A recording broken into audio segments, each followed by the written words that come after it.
2020년 5월 15일 새벽 설교입니다. 오늘 본문은 호세아서 1장 1절에서 11절까지 말씀입니다. 본문의 내용은 호세아와 그 자녀들에 관한 말씀입니다. 1절부터 12절까지 읽도록 하겠습니다. 우시아와 요담과 아하스와 히스기야가 이어 유다 왕이 된 시대, 곧 요아스의 아들 여로보암이 이스라엘 왕이 된 시대에 부에리의 아들 호세아에게 임한 여호와의 말씀이라.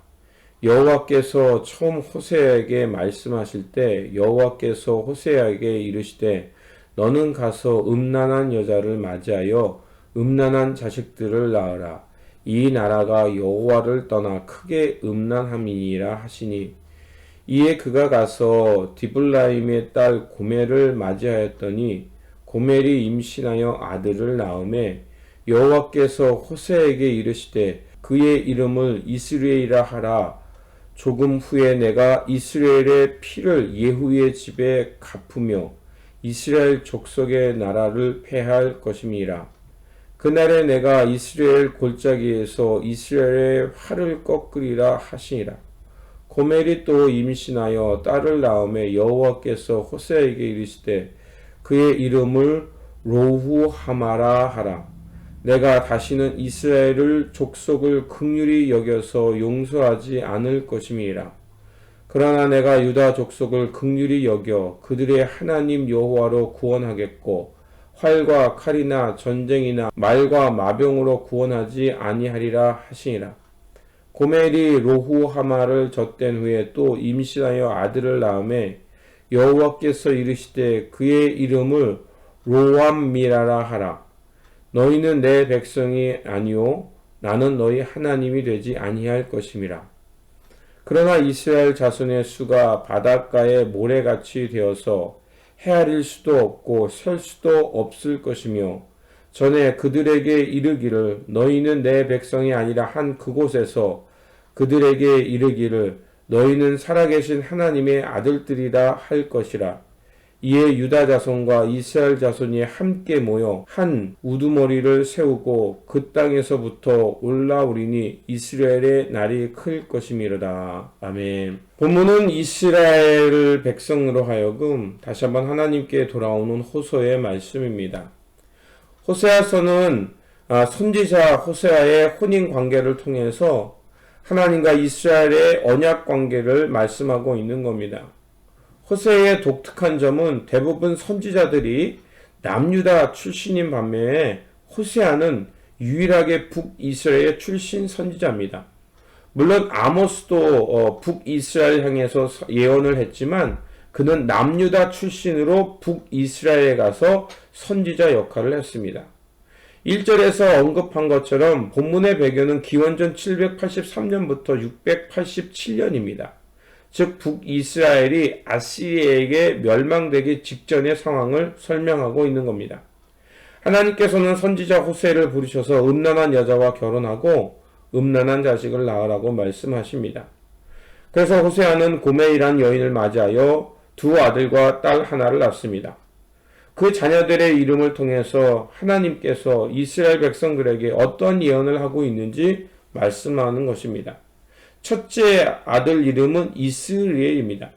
이스르엘이란 하나님이 심으셨다라는 뜻입니다. 이스라엘은 사마리아 성읍과 갈릴리 사이에 있는 아름다운 성읍의 곡창지대입니다. 풍요로운 땅을 말하는 거죠.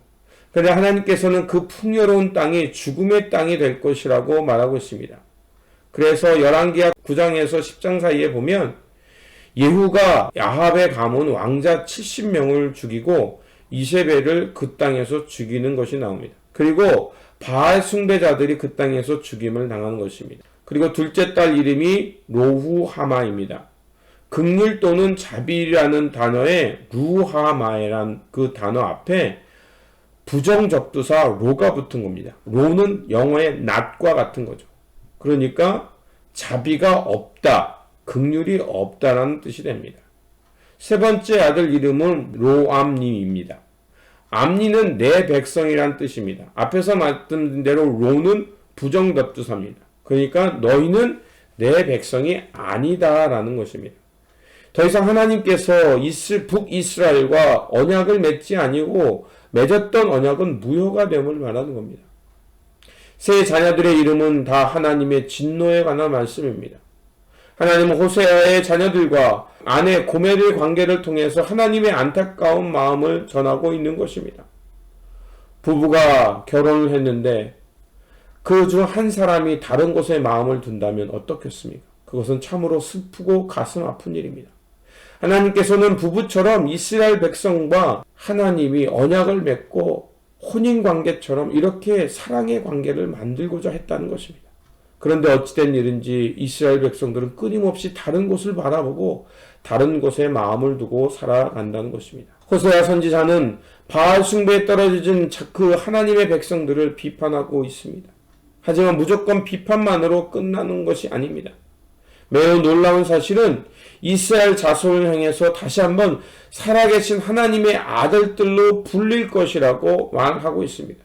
10절에 보면 이렇게 되어 있습니다. 그러나 이스라엘 자손의 수가 바닷가의 모래같이 되어서 헤아릴 수도 없고 셀 수도 없을 것이며 전에 그들에게 이르기를 너희는 내 백성이 아니라 한 그곳에서 그들에게 이르기를 너희는 살아계신 하나님의 아들들이라 할 것이라. 10절 후반부에 그들에게 이르기를 너희는 살아계신 하나님의 아들들이라 할 것이다. 이게 바로 중요한 것입니다. 살아계신 하나님의 아들. 살아계시란 단어가 중요합니다. 가나안 땅의 풍요, 다산, 그것을 상징하는 바알은 어떻습니까? 죽은 신앙입니다. 죽은 신입니다. 죽었다는 것은 뭡니까? 자신들의 풍요와 더 많은 수요를 얻기 위해서 남의 것을 빼앗는 신, 그러기 위해서 다른 사람을 죽여서 내가 독차지하는 죽음의 신을 말하는 겁니다. 그런데 살아계신이란 단어는 뭡니까? 살아있다는 것은 활동하며 움직인다는 것이고 함께한다는 뜻입니다. 지금 여기서 살아 역사하시는 하나님의 생명의 창조, 생명의 사건을 가진 분이 바로 살아계신 하나님을 뜻합니다. 하나님은 지금 여기서 생생하게 생명의 역사를 이루어 가시는 분입니다. 지금 북이스라엘을 포기한 듯 하지만 반대로 그들을 새롭게 하시겠다는 하나님의 자비하심을 말하고 있는 겁니다. 호세아는 지금 땅에 고정되어 있던 시선, 죽음이라는 것에 고정되어 있던 시선을 살아계신 하나님을 향해 바라보라고 말하고 있는 것입니다. 죽음의 신인 바알의 숭배 사상을 떠나서 이제 지금 이 역사 속에 함께 하시고 생명의 역사를 만드시는 살아계신 하나님 새 역사를 향해 우리의 눈을 돌리고 하나님을 바라보라는 것입니다. 죽음과 공포, 자기 만족을 향하던 사람의 시선을 돌려서 하나님께 집중하라는 것입니다.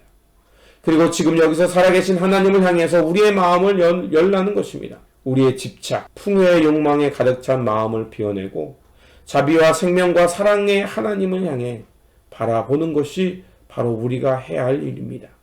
그것이 바로 기도입니다. 기도란 우리 안에 가득 찬 욕망을 벗어내고 죽음의 마음을 벗어내고 생명의 마음을 받아들이는 것이 기도입니다. 그러므로 생명과 새로운 바람을 일으키시는 하나님을 향해서 우리의 마음을 열고 우리의 몸과 마음을 둠으로 그 주님의 생명의 바람을 받아들이시기를 바랍니다. 우리의 마음과 중심이 하나님으로부터 멀어지지 않도록 깨어 기도하시면서 우리의 눈과 마음을 하나님께 두고 살아가므로 긍휼과 생명을 경험하는 저와 여러분들이 되시길 다시 한번 주님의 이름으로 축원드립니다. 기도하겠습니다. 자비와 긍휼의 하나님, 선지자 호세를 통해서 하나님의 안타까운 마음을 보았습니다. 주님, 풍요로 상했던 우리의 눈과 마음을 돌리게 하시어 오늘도 살아서 생명을 창조하시는 하나님께 마음 두고 살게 하여 주시옵소서. 그래서 날마다 깨어 기도하면서 우리의 마음을 하나님께로 향하게 하시고 살아계신 하나님과 함께 동행하면서 진정한 생명의 삶을 살게 하여 주시옵소서. 우리 구주 예수 그리스도의 이름으로 기도드립니다. 아멘.